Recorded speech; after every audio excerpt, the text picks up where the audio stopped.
Gallant American Women.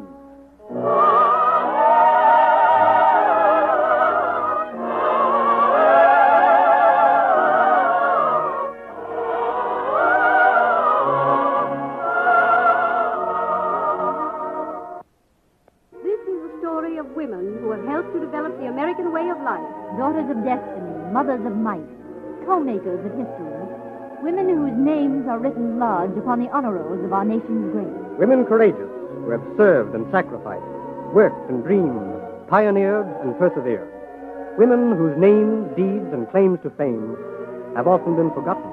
This is their story, and it is your story. 3 centuries of women whose deeds are rooted deep in our past, and whose influence will reach far into the future. It's the story of you, the pioneer woman of today, who are blazing the trails of tomorrow. The United States Office of Education and the National Broadcasting Company take pride in presenting the 22nd chapter in this epic tale of women in the making of America.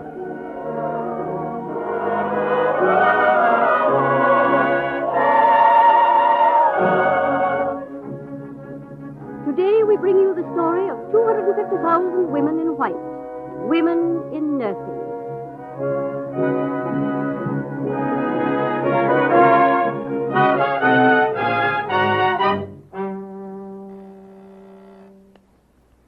School of Nursing?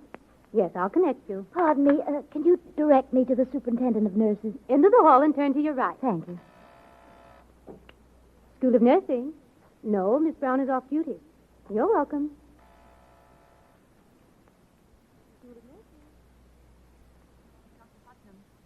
Dr. Mary Putnam. Calling Dr. Putnam. Calling Dr. Putnam. Good morning. Can I help you? Yes, I want to learn to become a nurse. I see. And what is your name? Lucy Blake. I'm a graduate of Central High School. I was 3rd highest in my class. Well, that should certainly recommend you. Some schools of nursing require college work, but we think a high school diploma is sufficient if the student meets all our other requirements. Oh, I hope I do. I hope so, too. Tell me, Miss Blake, what makes you so sure you want to enter the nursing profession? Why, I like people. I like to be with them and help them, try to understand them. Sympathy and understanding. Yes, those are requisite. And you look like a good, strong girl. That's important, too.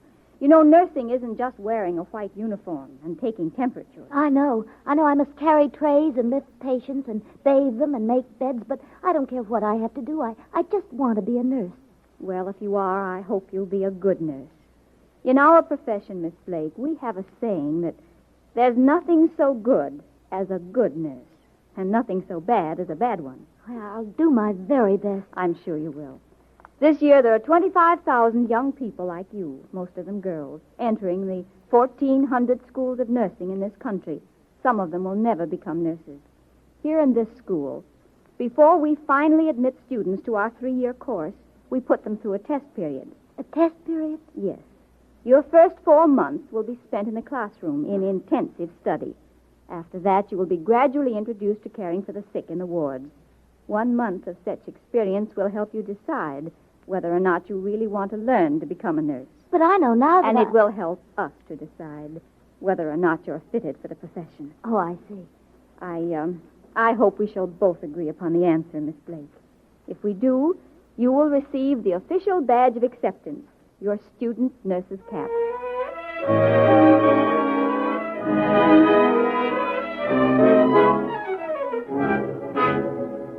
You must study chemistry, Miss Blake. 30 hours of bacteriology, anatomy, hygiene, physiology. Miss Blake, will you describe the symptoms of pneumonia? Miss Blake, will you practice injecting serum into this rubber ball?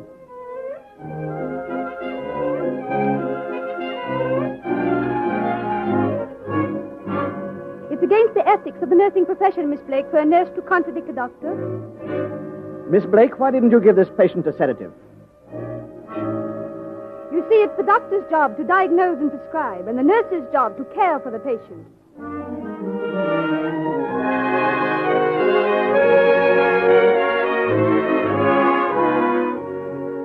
You kept this case record, Miss Blake? Very well done. You see, Miss Blake, In choosing our students, we must consider whether they're the sort of persons we would want to entrust with our care, our lives. And we have chosen you, Lucy Blake, as one of them. Oh, thank you. To you, I give this white cap, badge of a student nurse. May you continue to learn the skill and science of your profession and someday become one of the women in nursing.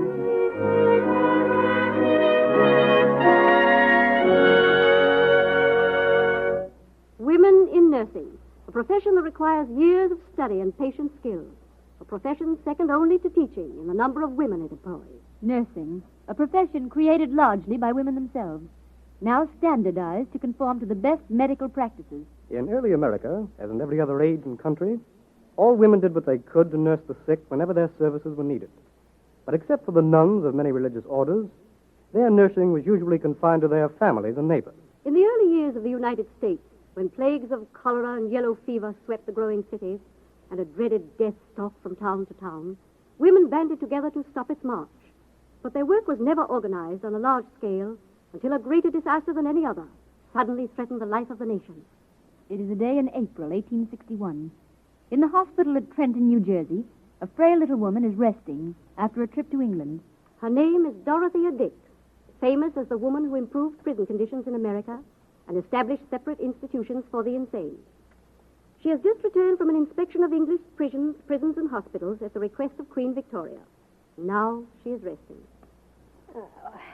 Well, I must say it feels rather good to lie down for a bit, Doctor. Today I almost feel my 60 years. You've overtaxed yourself, Miss Dix. I might as well be frank with you. Unless you stay right here in bed for a while, you may find yourself in bed permanently. Tuberculosis? Yes, I'm afraid there's danger of it. I rather suspected so. Guess I'm not as spry as I was 20 years ago. Why, back then, between 1842 and 45, I traveled 10,000 miles through these United States, visited 300 jails, 500 almshouses and hospitals. Forded rivers, braved rainstorms. Doctor, what's all that noise outside? Can you see? Say, there's quite a crowd in the street. Here, I'll open the window. Say, mister, what's the matter down there? It's war. War? Confederates are fighting for some Lincoln called for 75,000 volunteers. 75,000 volunteers. So it's come at last. Who do you suppose will take care of the wounded among the 75,000 after they've been fired upon? Who? Why, the medical corps, of course. I, for one. But you'll need women to help you as nurses. We'll use men for nurses if we need them. War's no place for a woman. The Crimean War was a place for Florence Nightingale. Queen Victoria says that she actually saved thousands of lives through nursing care. Oh, she undoubtedly did a great deal of good. But nursing's not that important. Oh, it isn't. Do you realize, Doctor, that before she came, 50% of the wounded in hospitals were dying of neglect, of disease, and infection? All right, Miss Dix. Nursing is important. I'd agree to anything to avoid taxing you with an argument. Remember, I prescribed rest. Rest? A young woman like me. Yes, young woman. And I'll expect you to obey the other doctors while I'm gone. I'll leave instructions before I go to offer my services to the Surgeon General. You needn't bother to leave instructions, Doctor. You can give them to me on the way. I can what? Dorothea Dix, just exactly what are you cooking up? Oh, a little trip, Doctor. I think it would be good for my health to have a change. You see, I, too, must pay a call on the Surgeon General. You'll be paying a call on St. Peter if you don't watch out. Well, when I do, St. Peter won't be able to say I was a worthless old woman who sat with her hands folded while her countrymen lay bleeding. But seriously, Doctor, Miss Dix. You said yourself that I shouldn't be drawn into an argument. You said you'd agree to anything to avoid it.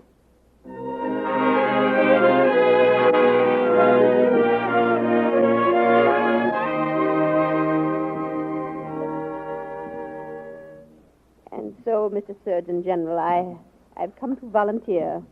If you will let me organize a nursing corps, But, my dear Miss Dix, even if you do find women who are willing and able to help with nursing, most of our nurses must still be men.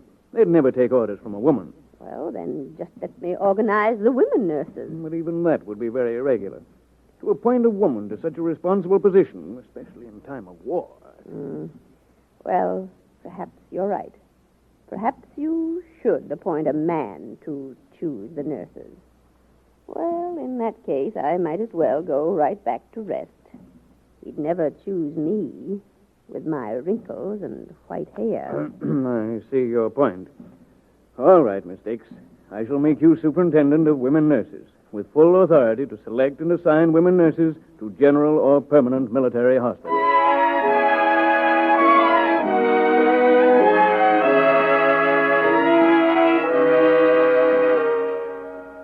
No, I'm sorry, miss. You're too young to serve as a nurse. But, Miss And much too pretty. We need strong women not so lavishly endowed with personal attractions. Next, please. I'm Sister Anthony, head of St. John's Hospital in Cincinnati. Oh, a woman who really knows nursing good. We shall need women like you to train the others. If you will wait, please. Next. My name's Harriet Tubman. Not the Harriet Tubman, the one they call the conductor of the Underground Railroad. Yas'm, I expect that's me. Well, Sometimes they calls me the Moses of my people, 'cause I done led about 300 slaves out of bondage to the promised land. Now I wants to help nurse our soldiers, the white as well as the colored. well, Miss Tubman, I appreciate your spirit, but you're so small. Are you sure you're strong enough for this work? Miss Dix, feel that muscle. It's like a man's. That's from when I was a child, working as a field hand, planting and plowing and toting heavy sacks of cotton. Reckon I could tote a poor little sick soldier boy. Don't you, ma'am? Yes, Miss Tubman, I think you could. Will you wait with Sister Anthony, please? Next. I'm known as Mother Bickerdike. I'm old enough, homely enough, strong enough, and a widow. I've come to work, and I intend to see that those boys are cared for.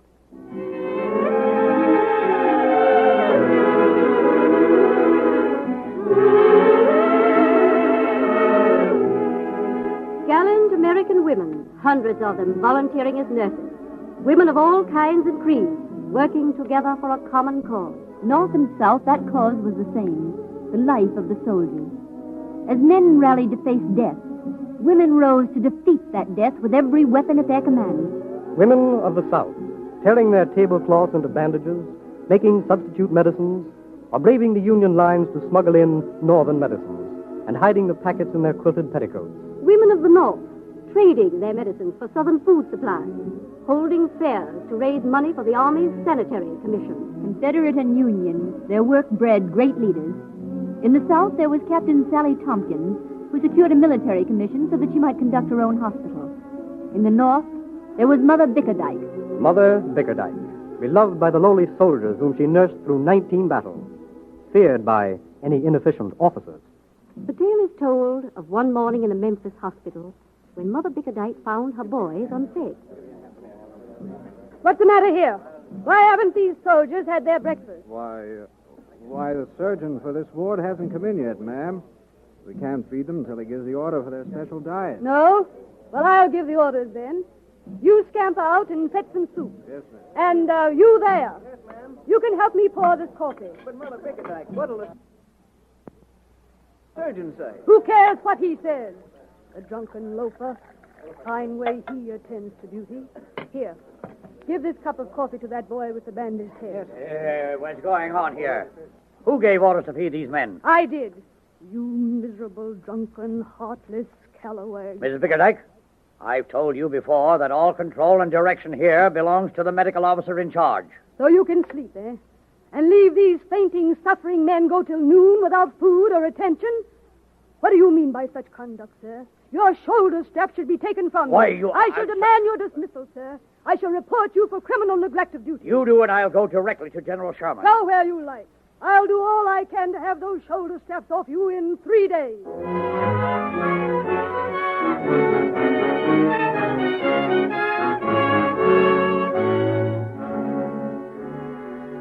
And that's what she said, sir.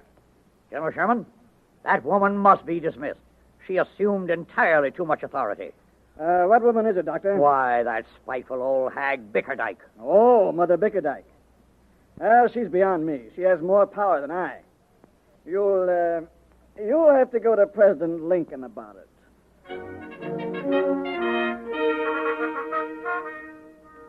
6 million men had been nursed in Union hospitals during the war. Of those, 219,000 had died of wounds and disease. The women who nursed them had learned two important things. First, that America needed better hospitals, better nursing, trained people who could take responsibility and give skilled care.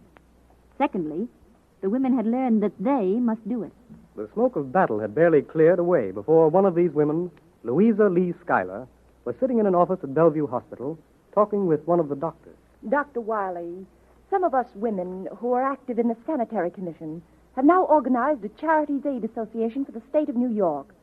We intend to visit the various charitable institutions, such as this hospital, with the hope of helping and improving them.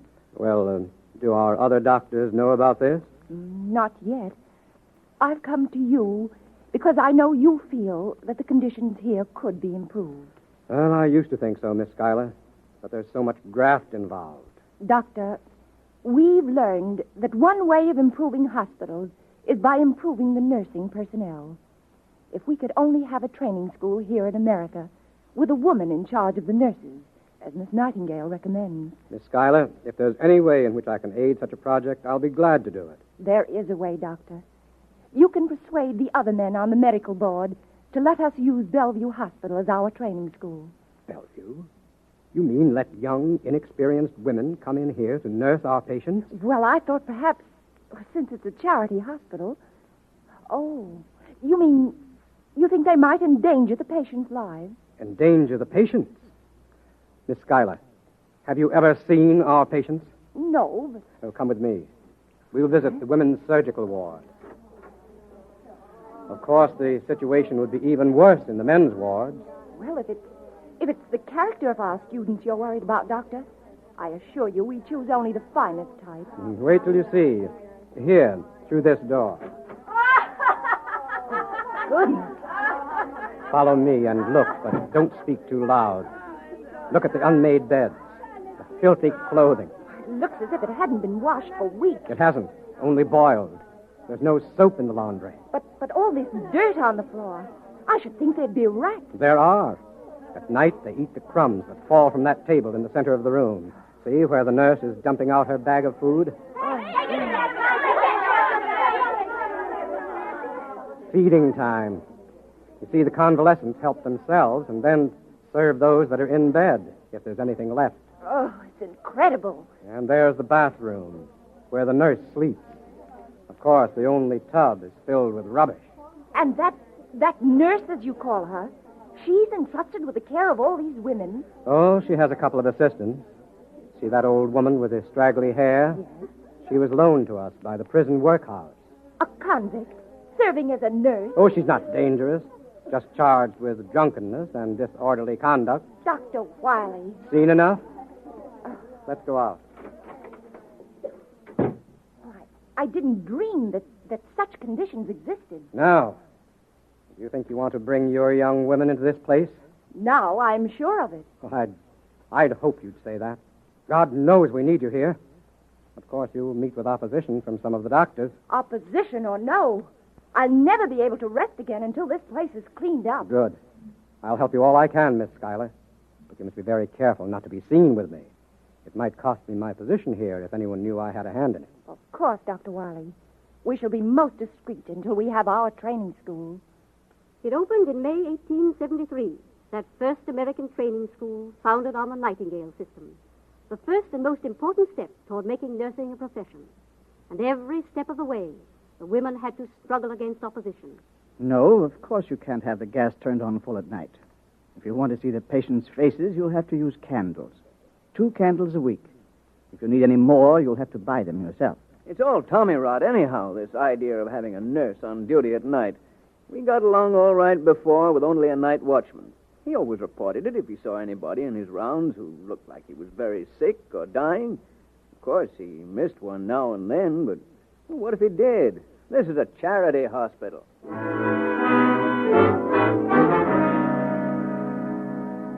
We must have a nurse on duty at night. We must have light to work by. We must have decent food for our patients. We must have clean sheets. We must have up-to-date equipment.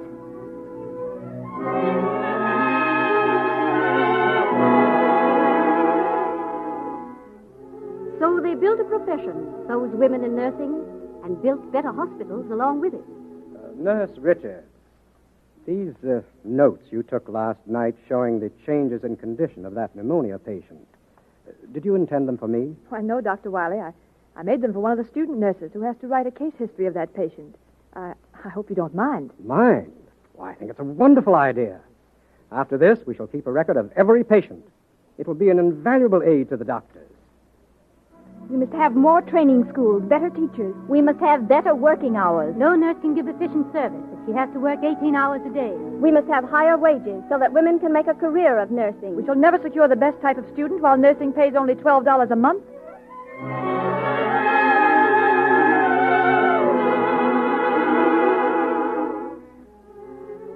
So they built a profession, those pioneer women in nursing. Isabel Hampton Robb, superintendent of the Johns Hopkins School of Nursing, extending the course of instruction from 1 or 2 years by working toward a 3-year course and an 8-hour day. And Adelaide Nutting, organizing a department of nursing under the auspices of Columbia University, providing a postgraduate course on the college level. And Annie Goodrich, helping to establish a school of nursing at Yale University and serving as its dean.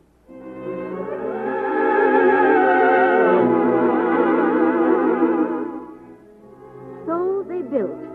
In the 50 years from the war between the states to the World War, women had actually created a profession from what had been an untrained voluntary service. Now, when America again needed an Army nursing corps, they stood ready, skilled, efficient, thousands strong. Miss Jones, registered nurse volunteering for service. Miss Goldstein, registered nurse. Miss Johnson. Miss O'Leary, volunteering for service. So they came, those American nurses, descendants of immigrants from almost every nation in the world, banding together to preserve the lives of American soldiers. And this time, in place of Dorothea Dix, another woman selected them. Another woman nearly 60 years old. Jane Delano, organizer and director of the Red Cross Nursing Service. Yes, Miss O'Leary. You look strong enough to serve at the front with Major Julius Stimson. And I know you're skilled if you're a registered nurse. And I'm glad you're young and pretty. Those boys have enough horror in the trenches. They need a little beauty and a cheering smile. Good luck to you, Miss O'Leary. I hope you'll be back with us at the close of the war, a Red Cross nurse in peacetime service. Next, please.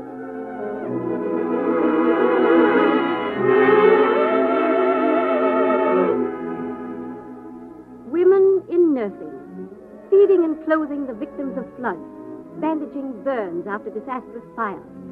Women braving storms, fording streams, riding through deep drifts of snow to reach a sick patient in a lonely mountain cabin. And down in the city slums, where the snow is gray before it even touches the crowded streets, a young woman with a little black bag goes trudging through the slush. Miss Rogers! Oh, Miss Rogers! Oh, hello, Mary. How's your baby brother? Oh, he's just swell. Miss Rogers, Ma says he would have died if you hadn't come to take care of him. Well, I'm glad he's all right. I'll have to drop in and see you, Mother. Oh, Miss Rogers, I went to that dental clinic you sent me to. Oh, that's fine, Mary. Well, I've got to be getting along. Got 4 more stops to make.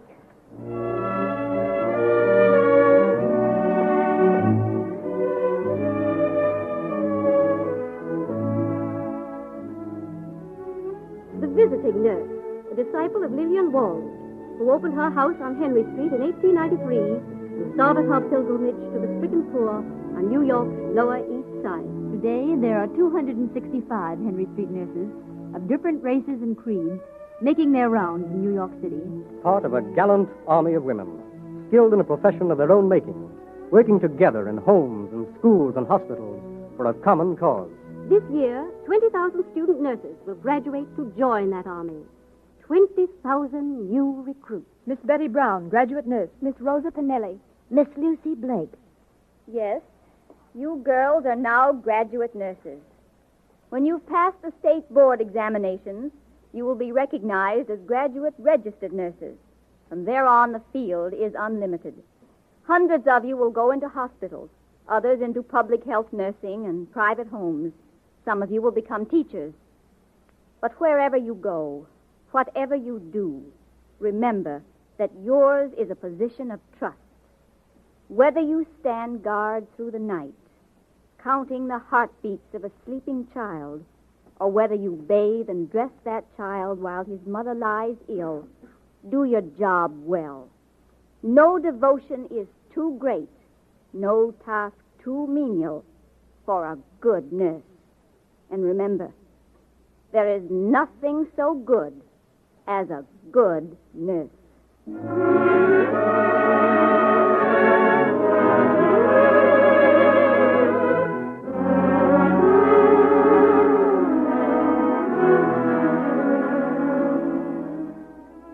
Women in nursing. Ladies with a lamp, passing the knowledge of nursing from one generation to the next, creating a great modern profession from a hereditary service, developing better hospital care, better health, and better living for America.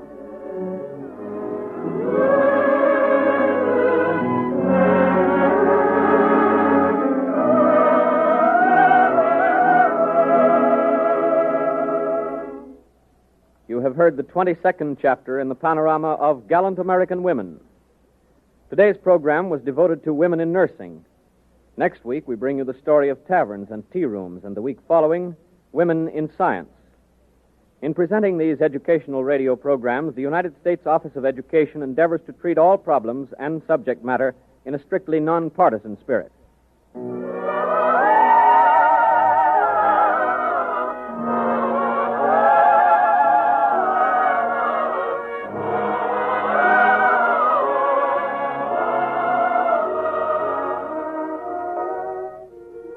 Gallant American Women, an NBC public service feature, is a series of dramatizations prepared and presented by the United States Office of Education, Federal Security Agency, and the National Broadcasting Company, with the assistance of the Work Projects Administration. Script by Gene Ashman. Special research assistance by the Nursing Information Bureau of the American Nurses Association. Program supervised by Eva Hantzel. Historical consultant, Mrs. Mary R. Beard of the World Center for Women's Archives, and Dr. Eugenie Leonard. Original music by Rudolph Schramm.